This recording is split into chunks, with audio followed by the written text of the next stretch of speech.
It's headlines like this that make me really mad. You know, Adas Malka was a 23-year-old policewoman who was protecting me so I could safely walk around Jerusalem. And she got killed while fighting off 3 terrorists right outside the old city. Thankfully, her comrades were able to neutralize the terrorists before they hurt anyone else.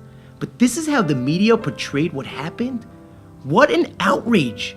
Especially in a generation that only reads headlines. It just amazed me how one incident could be portrayed in such a skewed way. And you know what?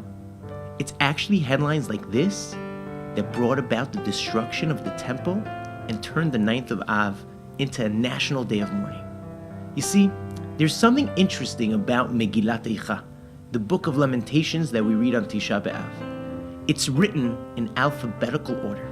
The first verse starts with Aleph, the next verse Bet, but what's fascinating is that when it gets to the Hebrew letter Ayin, suddenly the letters are out of order.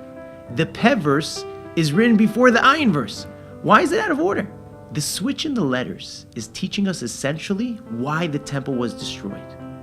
Now, the initial incident that marked the 9th of Av as a national day of mourning can be traced back to the 10 spies who returned back from the land of Israel with derogatory report about the land. The prophet Yirmiyahu in his lament over the destruction is hinting to us that the spies spoke with their peh, their mouth, before seeing with their ayin, their eyes.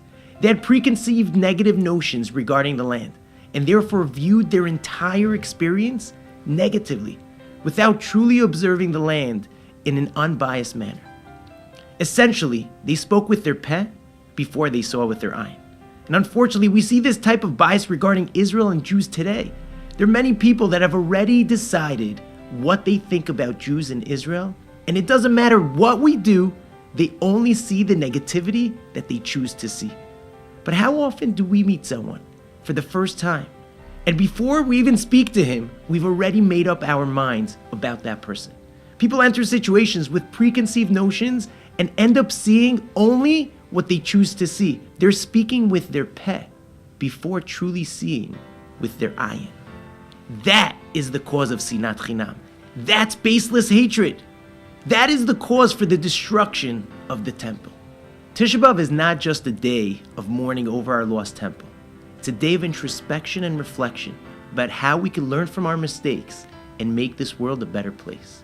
When we meet someone who's different than us, whether he's on the right or left, secular or Orthodox, Sephardi or Ashkenazi, it's up to us to choose to first see with our eyes, without prior judgment and preconceived notions, and only then speak with our peh, our mouth.